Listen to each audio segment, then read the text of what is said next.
ሀገሩን ለበረከት ዘመኑን ለምህረት የሚለምኑ መነኮሳት ዛሬም በቅድስት ቤተክርስቲያን አሉ። የዓለም ዕውቀታቸውን ንቀው የሚሸጥ የሚለወጥ ጥሪታቸውን ጥለው የመነኑ ለሰው ልጅ ክፋት በአምላክ ምህረት እንዲተካ ሰርክ ያለማቋረጥ ስርየትን የሚለምኑ ዛሬም በበዓታቸው ተወስነው አሉ። በዓታውያን ከተማ ወጥተው አይሰሩም፣ እርሻ ወርደው እንዳያርሱ ሰላሙ አያስተማምንም። ስለዚህ ዘመን ቢከፋ ለማይጥለን ያለ ተስፋ የሙታንሳ ማር ቅዱስ ሚካኤል አንድነት ገዳም መናንያኑ እንዳይበተኑ ለሰውነታቸው ማረፊያ ለቅጥራቸው ደግሞ ወሰን እንዲሆናቸው በዓታቸውን እንገንባ።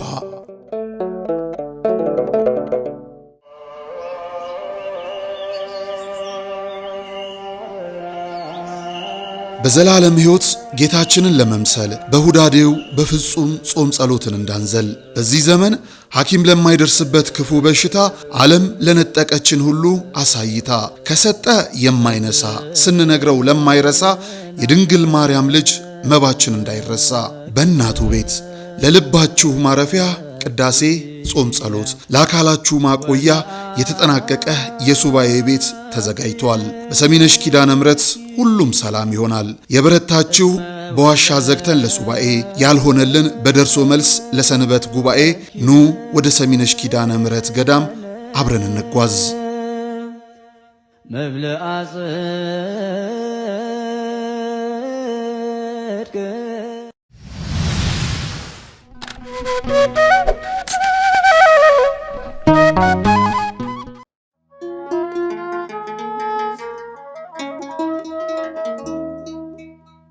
ያድሃ ተጣራ እግዚአብሔርም ሰማ። እንግዲህ በሰሜን ሸዋ ሀገረ ስብከት በጫጫ ክፍለ ከተማ ስር የሚገኘው ይህ ቤተክርስቲያን የግራር አንበሳ መጥምቀ መለኮት ቅዱስ ዮሐንስ ቤተክርስቲያን ይባላል። መጥምቀ መለኮት ቅዱስ ዮሐንስ ከተመሰረተ አሁን ቤተክርስቲያኗ ከተሰራች 3 ዓመት ሞልቷታል። እዚህ አካባቢ ላይ በፊቱም የዮሐንስና የኢየሱስ ጸበል አለ የጥንት። እዚህ አካባቢ ከዚህ በላይ ገብርኤል ቤተክርስቲያን አለ።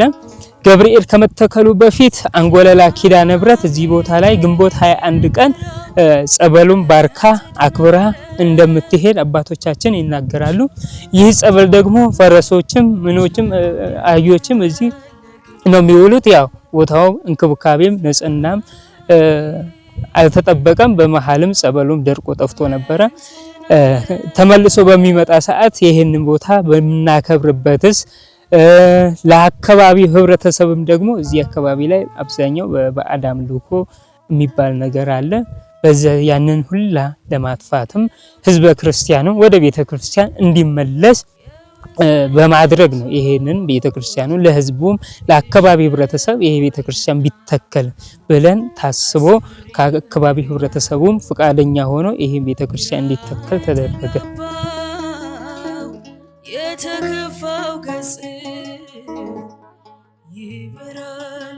ቦታው ቀደም ሲል ብዙ ገቢረ ተአምር ያለበት አንጎለላ ኪዳነ ምሕረት በዚህ አካባቢያችን ትገኛለች። መጥቶ እዚህ ጥምቀተ ባህር ያድር ነበር። ብዙ ፈውስ ሀብተ ፈውስ የሚሰጥ ጸበል አለ እዚህ አካባቢ። ተቀደምቶች አባቶች እዚህ ጸበሉ ፈውስ እየሰጠ የሚኖር ነበረ። እግዚአብሔር ጊዜው ሲደርስ በጊዜው ጊዜ ይሄ ቦታ እንዲቀና ሆኗል። ይህ ቤተክርስቲያን እንግዲህ የተመሰረተው በ2016 ዓ.ም ነው። 3 ዓመቱ ነው። ከዚያን በፊት ግን ከኃይለ ሥላሴ ጀምሮ የነበረ ጸበል ነው። አያቶቻችን እንደሚነግሩን እዚህ ተወልደን እዚህ ያደኩ ነኝ እኔ በዚህ አካባቢ እኖርን ማለት ነው። ከአያቶቻችን ሲያስተምሩን ከኃይለ ሥላሴ ጀምሮ የነበረ ጸበል ነው እና ይህ ጸበል የሚባረከው ከአንጎለላ ጽርሐ አርያም ኪዳነ ምሕረት እየዞረች አጥቢያው የህዝቡ እዛ ነበር ተገልጋዩ በፊት እየዞረ እየመጣ ይህንን ጸበል እየባረከ ግንቦት 21 ቀን ዞሮ በዚህ ሀገሩን እየዞረ ይሄን ነበር። ምእመናን እዚህ ያሉ ምእመናኖች ጸበሉ ቦታ እየመጡ ለምሳሌ በ30 ዮሐንስ ዕለት ሰኔ 30 እየመጡ ጸበሉን እየቀዱ እየተሰባሰቡ ዝክር እያረጉ ቆሎ ዳቦ እያረጉ እዚህ ጋር እያዘከሩ ጸበሉን እርሻ ላይ ዘር ላይ ይረጫሉ። ለከብቶች ምናምን ሲታመሙ ያንን እንወስዳለን። እኛም በጎች ሲያምብን ምናምን ነኝ በጎች በሽታ ሲነሳ እንደገና የከብት በሽታ ሲነሳ እየቀዳን እየወሰድን ቤተሰቦቻችን እየላኩን ያን ጸበል እየረጨን እየፈወስን እየተሳልን እዚህ ጸበል ጸዲቅ እናደርግ ነበር።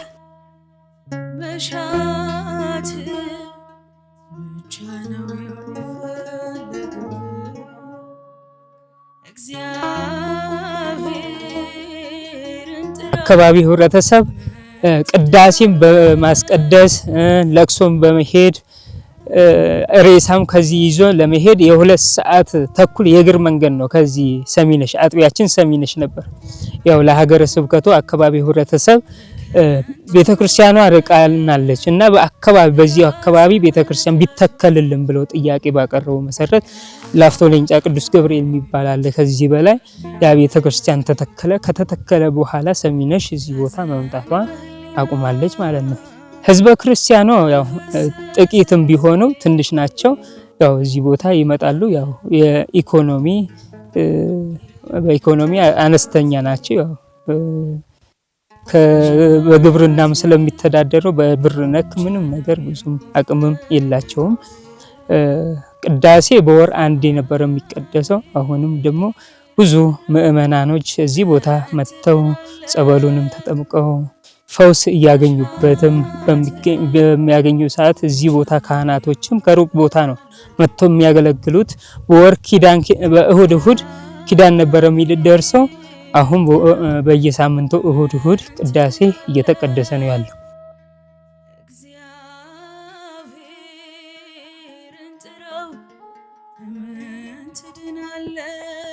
እዚህ ቦታ ላይ ሁልጊዜ ተመላልሻለሁ። ቦታው ማራኪ ነው። በጸበሉ ብዙ ሰው ይፈወሳል። ንቦች አሉ። እሱ ወንድሜ ሲመጣ አብረው የገቡ ንቦች አሉ። እነኛ ማሩ እዚህ እየተቆረጠ ከብዙ ድውያ ከበሽተኞች ከተለያየ በሽታ እየተፈወሱ ይገኛሉ። የማይታመን የሚመስል ግን የሆነ ታሪክ በጆሮ የሰማነውን በዓይናችን ለማየት እነሆ እዚቹ ቤተክርስቲያን ተገኝተናል። በገጠር አብያተ ክርስቲያናት ልብ ያላቸው ክርስቲያኖች የተሰባሰቡበት፣ ገንዘብ የሌላቸው ምዕመናኖችም ህብረት ሰርተው የቆሙበት ነው። ገንዘብ ያላችሁ ገንዘባችሁን ልካችሁ በጸሎት እንድትታወሱ የእርሱ የአምላካችን ቅዱስ ፈቃዱ ይሁን። ከጀርባዬ እንደምትመለከቱት እንግዳ የሆኑ ንቦች ፍሬን አፍርተው እርስ በርስም ተባስተው 11 ቀፎ ሞልተው እንግዲህ ምርታቸውንም ደግሞ ለታማሚ በጸበል መልክም በካህናቱ ተባርኮ እየሰጠ ነው። ከአለት ስር ውሃ ፈልቆ ጠጥተናል። በጆሮ የሰማነውን በዓይናችን ልናይ እነሆ ይሄው ይሄ ቤተክርስቲያን ምስክር ሆኖናል። እጅግ በጣም የሚያስገርም የተዋህዶ ልጆች እንግዲህ በጭቃም በጨፈቃም ብትሰራ ቤተክርስቲያን አንዲት ናትና ሁላችሁ በህብረት እዚህም ያሉ ክርስቲያኖች ወንድሞች፣ እናት፣ እህት አንድ ናቸውና እባካችሁ ሁላችሁም ድጋፋችሁን አትንፈጉ።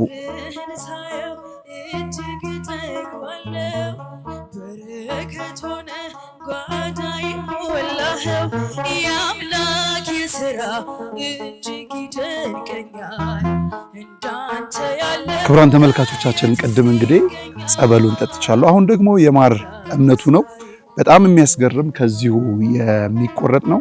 ይሄ የማር እምነት ከዚህ አይወጣም።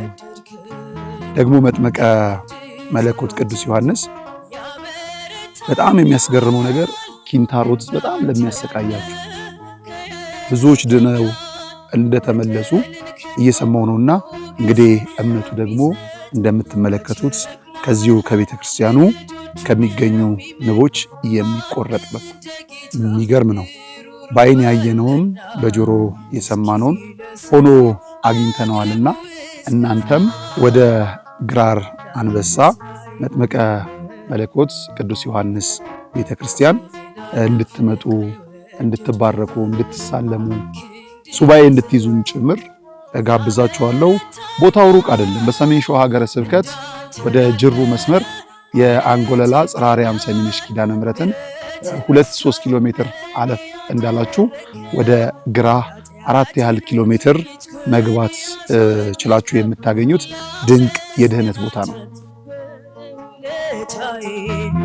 አትረፍርፈሃል በረከት ጓዳዬ አምላክ እስራኤል ክበርልኝ ዘላለም ፍቅር የወደድክ ክንድ ዘወትር ያበረታኛል። እንግዲህ ይህንን ገዳም ለመመስረት ያነሳሳኝ እኛ በዚሁ በአካባቢያችን እዚሁ ተወልጄ ነው ያደግኩኝ። ከልጅነታችን ቤተሰቦቻችን ወደ መንፈሳዊ ሕይወት እንዳንገባ ብዙም እውቀቱም የላቸውም። በባዕድ አምልኮ ነው በጠንቋይ ቤት በጨሌ በቦረንትቻ እንድናመልክና በዛው እንድናድግ ነው እናቶቻችን አባቶቻችን የሚመክሩን እንጂ ቤተክርስቲያን ሄደን በምንማር ሰዓት ወይ ደግሞ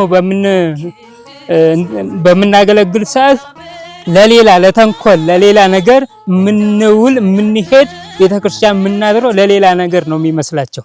ከዛ ይልቅ እነሱ ጠንቋይ ቤት ብንሄድላቸው ለጠንቋይ አገልግሎት ብንሰጥ ነው ፈቃደኛ የሚሆኑት ቤተሰቦቻችን።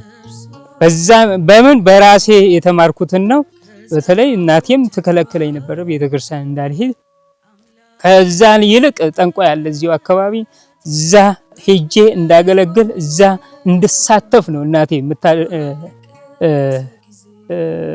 የምትመክረኝ።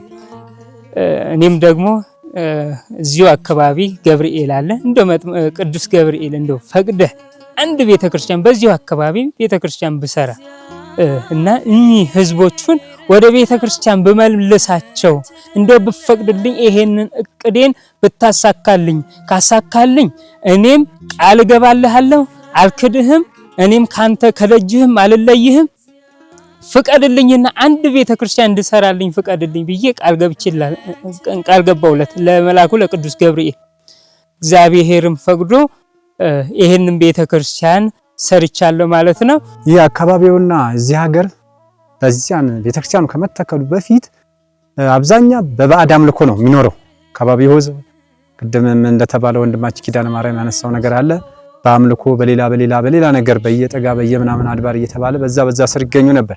ግን ይሄ ቤተክርስቲያን ከመጣ ከተመሰረተ ጀምሮ ቤተክርስቲያኑ አባቶች እየተማሩ ዲያቆናት እየቀሰሱ እያስተማሩ ወደ ቤተክርስቲያን እንዲመጣ እያደረጉ ነው። አሁንም ይቀራል፣ ወደፊትም እያስተማሩ ይህን ያረገን እንገኛለን።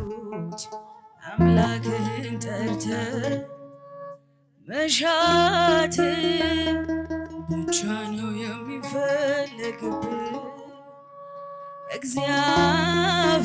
እግዚአብሔርን ጥራው ለምን ትድናለህ?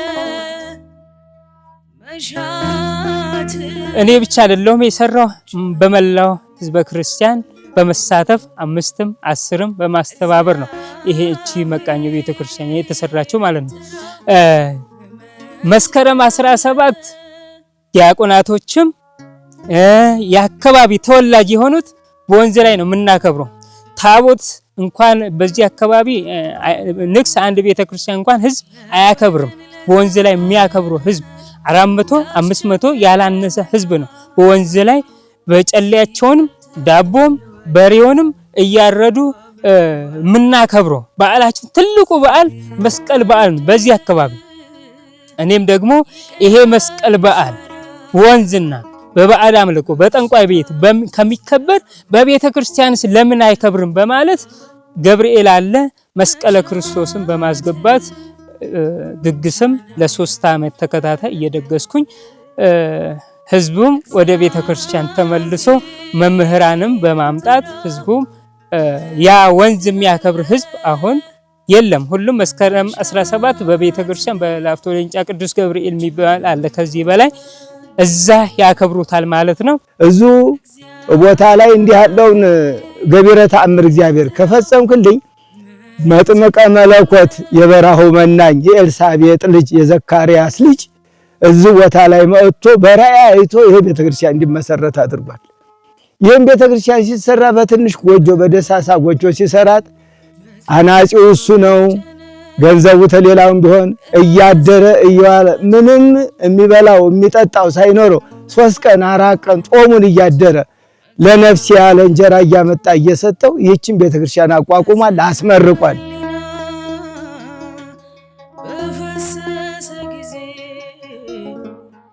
ንገረው ለአምላክ የልብን ትካዜ። በመጽሐፋችን ድንግልናን ከእናትነት ጋር አስተሳስራ ያዘችው የመድኃኒታችን የኢየሱስ ክርስቶስ እናት ብቻ ናት። ዛሬ ደግሞ በዘመናችን የማያዩት ነገር የለምና ቤተክርስቲያንም ዕቃ ቤትነትንም በአንድነት ይዞ የተመለከትነውን ቤተክርስቲያን ነው። ግራር አንበሳ መጥምቀ ዮሐንስ ቤተክርስቲያን የተመለከትነው በጣም ያሳዝናል። በወንዶች ቅጽር እዚህ መቆሚያው በኩል ላይ ምናልባት ለበዓል ሲመጡ እንግዶች የሚያርፍባቸው በጎ አድራጊዎች ድንኳን ገዝተውላቸዋል። ድንኳኑን ያስቀመጡበት ማለት ነው። የአካባቢው ምእመንም መጥቶ የሚያስቀድስበት ቦታ የለም። መራመጃ መፈናፈኛ የለም። ቅዱስ ሥጋው የሚቀበሉበት በጣም ጠባብ ነው። ቅኔ ማህሌት እንደው በዓመትም ክብረ በዓል ላይ በተውሶ ካህናት ቢመጡ የሚቆሙበት የሚታሰብ አይደለም። ይህ ሁሉ የቦታ ጥበት፣ የአቅም ውስንነት ነው። ስለዚህ ባህር የተሻገራችሁ የልቦናችሁ መሻት ከኃጢአት በስተቀር የተፈጸመላችሁ እንድትሰጡ በእጃችሁ በረከት የተቀመጠላችሁ የተዋህዶ ልጆች ስለ መጥምቀ ዮሐንስ ብላችሁ ይህችን ቤተክርስቲያን አግዟት። አምላክ እስራኤል ክበርልን፣ ዘላለም ፍቅር የወደድከን ክንድ ዘወትር ይህ ቤተክርስቲያንም በምሰራ ሰዓት ፈተና አለ። ፈተናው አይነገርም። ስቃይ አለ። ፈተናውም ከታሰበ እንደው ጥፋም ያሰኛል። ከቤተ እምነትም ሂድም ሊያሰኝ ይችላል። እንደ ዓለማዊ ሰው ውስጥ ካለ ግን በፈተና የሚጸና ሰው ካለ ፈተናው እያለ በፈተና እየተፈተኑ ያንን ፈተና በማየት በመደሰት ደስ እያለኝ ለምን በማ እማራለሁ በመጥምቀ መለኮት በቅዱስ ዮሐንስ። ቅዱስ ዮሐንስ በዚህ ምድር በምንስ አሳለፈ? አንገቱ ሲሰየፍ ለምን አልሸሸም? እግዚአብሔርስ እንዳይሰዋ ለምን አላደረገውም? የሚፈልገውን ነፍሱን ነውና ስጋው አላፊ ነው። ከክርስቶስም አይተነዋል። ተሰቅሎ ብዙ ደሙንም አፍስሶታል። እኛስ ምንድነው? እሱ ይሄንን ካደረገ እኛ ደግሞ ይሄ ትንሹ እንቅፋት ቢመታን ምናለቅስ ከሆነ ብዙ ነገር ምንል ከሆነ ይሄም ደግሞ የክርስትና ሕይወት አይደለምና ይህ መጥምቀ መለኮት ቅዱስ ዮሐንስ ፈቅዶ ወዶ ደግሞ ይሄንን እንድንሰራ ኃይል ጉልበት የለኝምና እሱ ኃይል ጉልበት ሆኖ ጋሻ መከታም ሆኖ ይሄንን እንድሰራ አብቅቶኛል።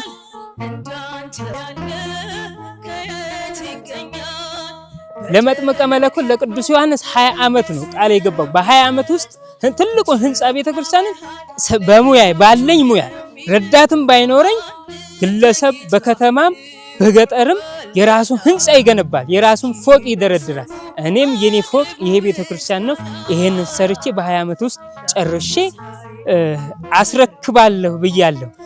እስከ 20 ዓመት ድረስ ግን እንዳትገለኝ እንዳልሞትብህ ኃይል ጉልበት እድሜም ስጠኝ ብዬ ሁሌም ለምነዋለሁ። ከ20 ዓመት ውስጥ 5 ዓመቱን ተጠቅሜያለሁ።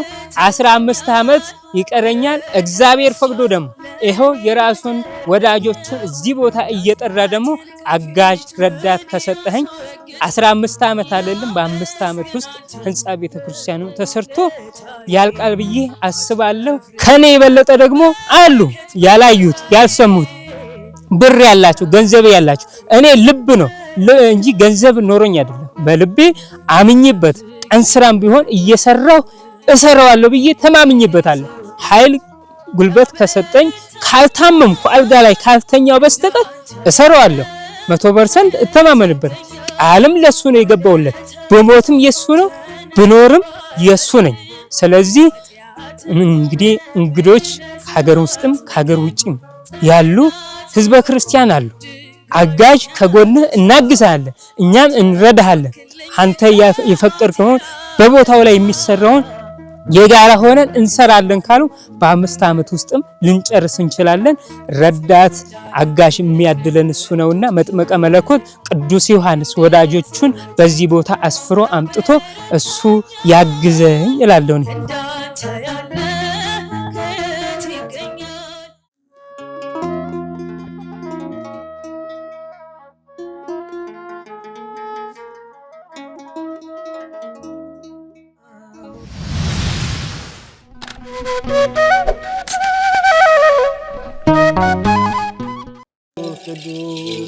በዚህም እግዚአብሔር አለ። አይገርምም? ሁሉ የሱ ስፍራ ነው። አሁን የምንገኘው በጅማ ሀገረ ስብከት ጎማ ወረዳ ሊሙ ደብረ ሰላም መድኃኔዓለም ነው። መምህር አድነው ያፈረሱት ቤተክርስቲያን ለአገልግሎት ቢመጡ አገልግሎቱን የሚመጥን አይደለም ህንጻ ቤተክርስቲያኑ። መድኃኔዓለም በዚህ አይከብርምና ለርሱ የሚገባውን ክብር ሰጥተን ቤተክርስቲያኑን እናንጽና ግድ የለም የነበረውን እናፍረሳሉ። ማንን በማመን? መድኃኔዓለምን። ከዛስ የተዋህዶ ልጆችን በመተማመን በጣም ስቅቅ የሚያደርገን ቅድም እንደተባለኛ ደሳሳም ይሁን ምን በሞቀ ቤታችን እናድራለን። እናታችን አባታችን ውጭ በብርድ እያደሩ ነው። እነዚህ ቤተክርስቲያን ስቅቅ የሚያደርገን እንሰራለን ብለን አፈረስን። አባቶች በሰጡት ይዞት የነበረ የተሰራ መሬት በአይጥ በምስጥ በምናምን ፈራረሰ፣ ወደቀ። የተሻለ እናደርጋለን ስንል ያው የአቅም ውስንነት የዚህ ያለው የኑሮ ውድነት ስላገደን አሁንም እኛ በጣም ውስጣችን ይበላል። አሁን በጣም አቅማችን በማነሱ እገዛ እንፈልጋለን።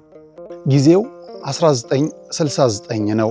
የሚባርከን ታቦት ያስፈልጋል ብለው በክርስትና የበረቱ የተዋህዶ ልጆች ህብረት ፈጥረው የሊሙ ሻይ ደብረ ሰላም መድኃኔዓለም ቤተክርስቲያንን ተከሉ።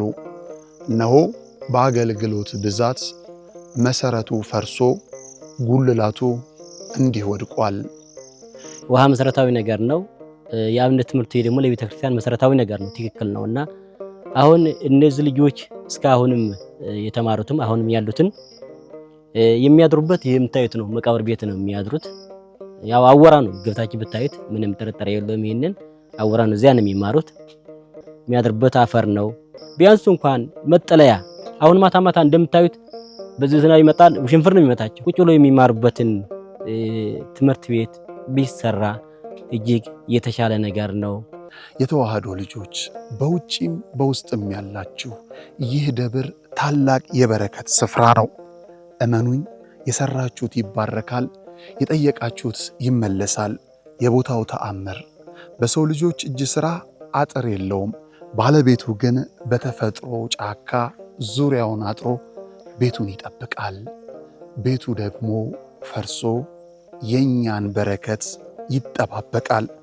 የለመነው እንዲመለስ የጠፋብን እንዲገኝ የመድኃኔዓለምን ለመድኃኔዓለም እንስጥ።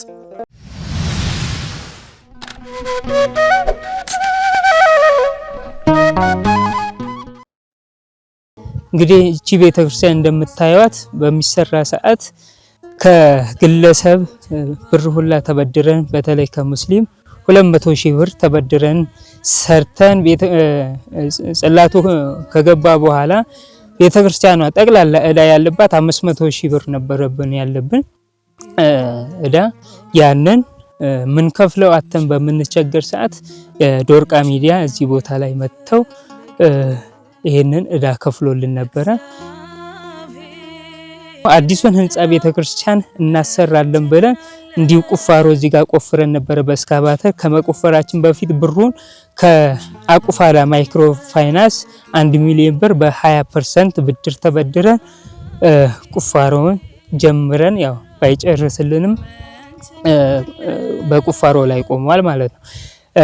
ሌላው ደግሞ ይህ አካባቢ እንዳለ የግለሰብ መሬት ነው። ይሄ ቤተክርስቲያኗ የተተከለችበት መሬት ቤተክርስቲያኗ ያለባት የመሬት ካሳ ክፍያ ተጠይቆ ነበረ። ጠቅላላ 1,800,000 ብር ነበር የሆነው።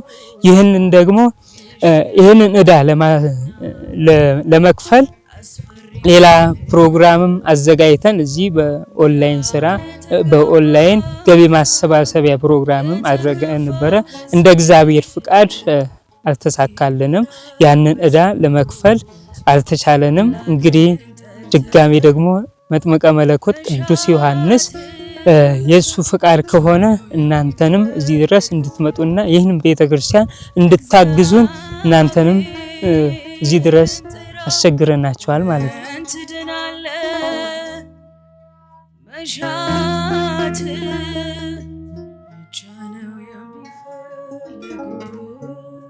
አንዳንድ ወንድሞችም በዚህ ዙሪያ ይህን መንፈሳዊ ስራ ሲሰሩ የሀገሮቹ ሰዎች ያወቁት ክርስትናው የተተረጎመላቸው እንደ ክርስትና ያወቁ ሰዎች መሬት እየቆረሱ ሰጥተውታል።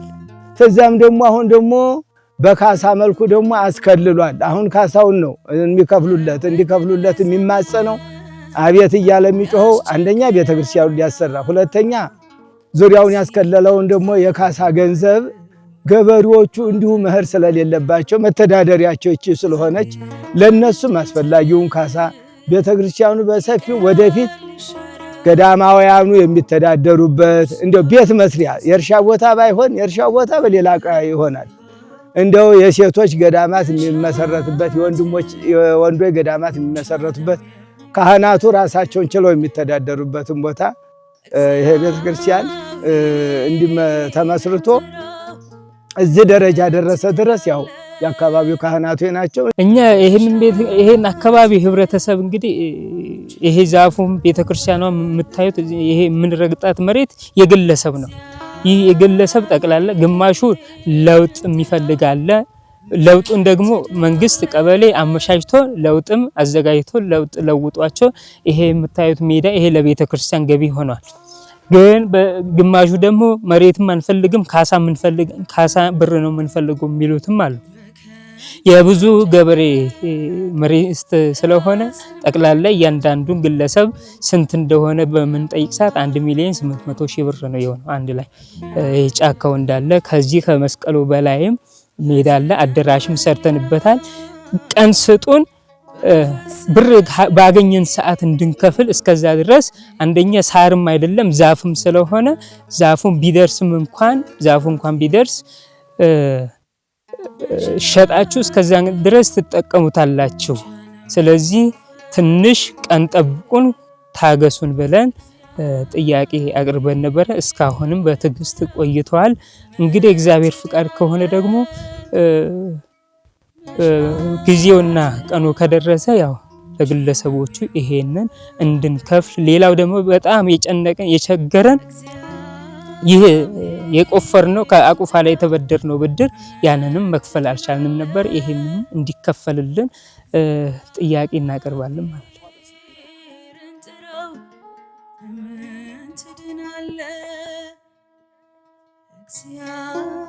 ያው ከሚዲያም የራቀ ስለሆነ ቦታው እንደገና ትንሽም ገባ ስለሚል ታስፓልት ቦታው በብዙ ግለሰቦች ዙሪያውን የተያዘ ስለሆነ ይህንን እንግዲህ በአቅሙ ልክ ካሳውን ለመክፈልም ሆነ ቤተክርስቲያኑን በዘመናዊ መልኩ ለመስራት አቅም ስለሌለ ወደ ሚዲያ ላይ ወንድሞች እንዲመሰክሩለት አድርጓል። ወንድሞች እንዲወጡለት ሚዲያ እንዲያው እያደረገ ነው። ከዚህም ቀደም ብዙ የሚዲያ ባለሙያዎች እዚህ ቦታ እየመጡ አስተዋውቀዋል። ቃልም የገቡ ወንድሞቻችን ነበሩ። እስካሁን ብዙም የመጣ ነገር የለም። ከአቁፋዳ ማይክሮ ፋይናንስ የዛሬ ዓመት ለትልቁ ህንጻ ቤተክርስቲያን ለማሰሪያ የሚሆን መሬት ቆረጣ ቁፋሮ ለስካቫተር የሚሆን 1 ሚሊዮን በ20% ወለድ ተበድረን ነበረ። የዛሬ ዓመት ነበር የተበደርነው። እሱን መክፈልም አልቻልንም። ያው እንደዚሁ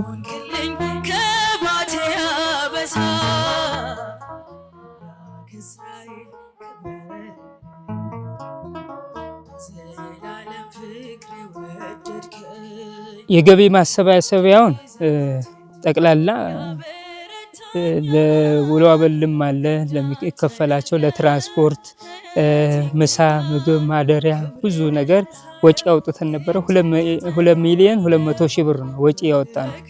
ከዛ ግን ቃል የተገባው 6 ሚሊዮን ብር ቃል ተገብቷል። የገባው ገቢ ግን 1,300,000 ብር ነው የገባው። ይህንም ደግሞ ነዶርቃ ሚዲያ ስማቸውን ብዙዎቹንም ስለማላቀው ብዙ ነበሩ የመጡት። እነሱንም እኛው ራሳችን በማስቸገር እዚህ ቦታ እንድትመጡልን ብለን ብዙ ጊዜ ደውለን እባካችሁ ብለን አይመቸንም እንኳን ቢሉ እኛ እንደምንም አስቸገረናቸው። እዚህ ቦታ መጥተው ያቅማቸውን ተራርተው ያቅማቸውን አግዘው አሰርተው ሄደዋል። የነሱ እንግዲህ እግዚአብሔር ፍቃዱ ስላልሆነ ይመስለናል እንግዲህ አልተሳካም። ግን ያው ከግለሰብም ነበረ 1,500,000 ብር የተበደር ነው። ያንም 500,000 ብር ሰጠነው። 1 ሚሊዮኑን ግን አልሰጠነውም። ነገ ዛሬ እያለን ግለሰቡን ያው እያስቸገርን ትንሽ በትዕግስት እንዲጠብቁን እያስቸገርን ነው ያለነው ማለት ግለሰቡ። ቃል የእምነት ዕዳ ነው። ብዙዎቻችሁ ለግራር አንበሳ መጥምቀ መለኮት ቅዱስ ዮሐንስ ሕንፃ ማሰሪያ በተካሄደው ገቢ ማሰባሰቢያ ላይ ቃል ብትገቡም ቃላችሁን አምነው ስራ የጀመሩ ሕንፃ ሰሪ ኮሚቴና ማህበረ ካህናቱም አሁን ቃላችሁን ማክበር ባለመቻላችሁ ቤተክርስቲያኗ በዕዳ ተይዛለች። እንደሰማችሁት ከእስልምና እምነት ተከታይ ሳይቀር 200,000 ብር እንደዚሁ ብድር የተሰራቸው ሕንፃ ቤተክርስቲያን ዛሬ ሌሎች መሰረተ ልማቶችን ማከናወን ሳይሆን ያሉባትን ዕዳ መሸፈን ተስኗት ካህናቶቹ እንዲሁም የሕንፃ አሰሪ ኮሚቴው ጭንቅ ውስጥ ገብተዋል።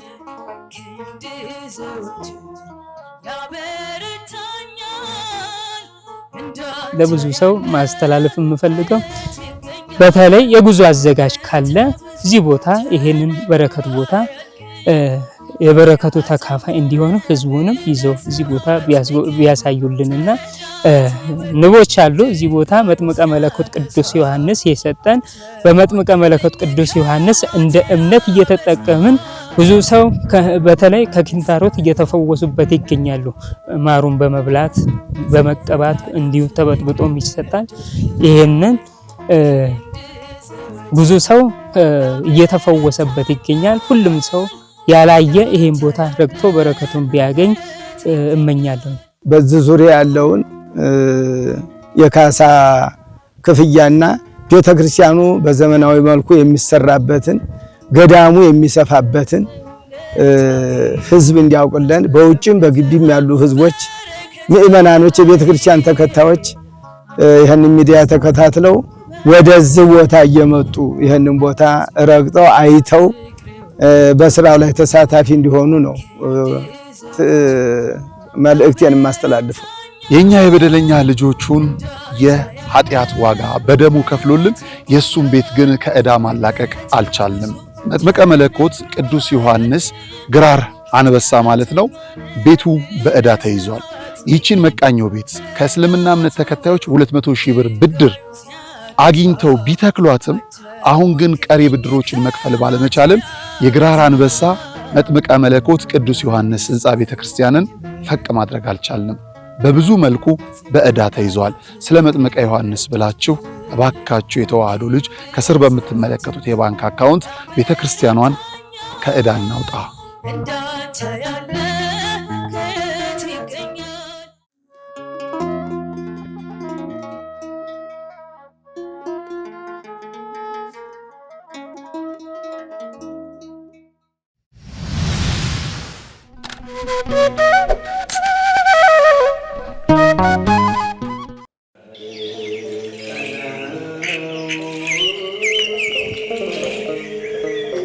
ሀገሩን ለበረከት ዘመኑን ለምህረት የሚለምኑ መነኮሳት ዛሬም በቅድስት ቤተ ክርስቲያን አሉ። የዓለም ዕውቀታቸውን ንቀው የሚሸጥ የሚለወጥ ጥሪታቸውን ጥለው የመነኑ ለሰው ልጅ ክፋት በአምላክ ምህረት እንዲተካ ሰርክ ያለማቋረጥ ስርየትን የሚለምኑ ዛሬም በበዓታቸው ተወስነው አሉ። በዓታውያን ከተማ ወጥተው አይሰሩም፣ እርሻ ወርደው እንዳያርሱ ሰላሙ አያስተማምንም። ስለዚህ ዘመን ቢከፋ ለማይጥለን ያለ ተስፋ የሙታንሳ ማር ቅዱስ ሚካኤል አንድነት ገዳም መናንያኑ እንዳይበተኑ ለሰውነታቸው ማረፊያ ለቅጥራቸው ደግሞ ወሰን እንዲሆናቸው በዓታቸውን እንገንባ።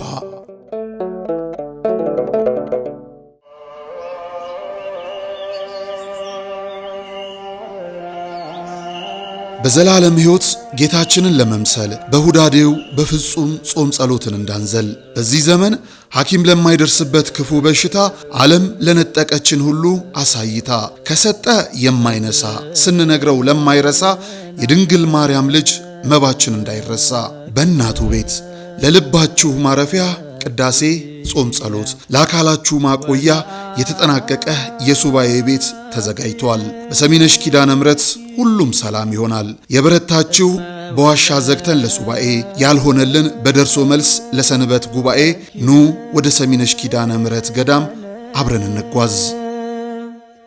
መብልዐ ጽድቅ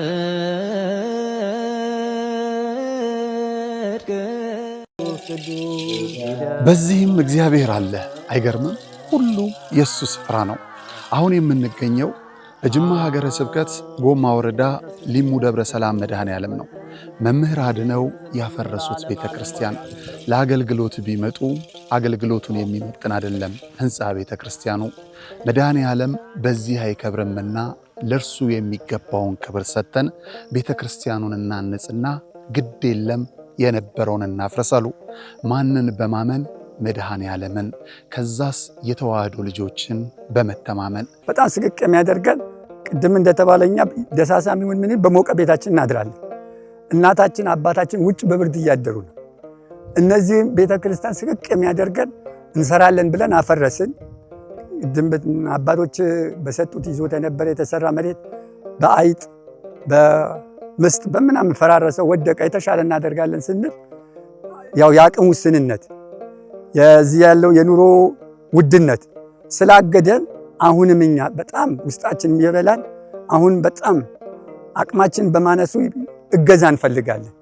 ጊዜው 1969 ነው። የሚባርከን ታቦት ያስፈልጋል ብለው በክርስትና የበረቱ የተዋህዶ ልጆች ህብረት ፈጥረው የሊሙ ሻይ ደብረ ሰላም መድኃኔዓለም ቤተ ክርስቲያንን ተከሉ። እነሆ በአገልግሎት ብዛት መሰረቱ ፈርሶ ጉልላቱ እንዲህ ወድቋል። ውሃ መሰረታዊ ነገር ነው። የአብነት ትምህርት ደግሞ ለቤተ ክርስቲያን መሰረታዊ ነገር ነው። ትክክል ነውና አሁን እነዚህ ልጆች እስካሁንም የተማሩትም አሁንም ያሉትን የሚያድሩበት የምታዩት ነው። መቃብር ቤት ነው የሚያድሩት። ያው አወራ ነው ገብታችሁ ብታዩት ምንም ጥርጥር የለውም። ይሄንን አወራ ነው። እዚያ ነው የሚማሩት። የሚያድሩበት አፈር ነው። ቢያንስ እንኳን መጠለያ አሁን ማታ ማታ እንደምታዩት በዚህ ዝናብ ይመጣል፣ ሽንፍር ነው የሚመታቸው። ቁጭ ብለው የሚማሩበትን ትምህርት ቤት ቢሰራ እጅግ የተሻለ ነገር ነው። የተዋህዶ ልጆች በውጪም በውስጥም ያላችሁ ይህ ደብር ታላቅ የበረከት ስፍራ ነው። እመኑኝ፣ የሰራችሁት ይባረካል፣ የጠየቃችሁት ይመለሳል። የቦታው ተአምር በሰው ልጆች እጅ ሥራ አጥር የለውም። ባለቤቱ ግን በተፈጥሮ ጫካ ዙሪያውን አጥሮ ቤቱን ይጠብቃል። ቤቱ ደግሞ ፈርሶ የኛን በረከት ይጠባበቃል። የለመነው እንዲመለስ የጠፋብን እንዲገኝ የመድኃኔዓለምን ለመድኃኔዓለም እንስጥ።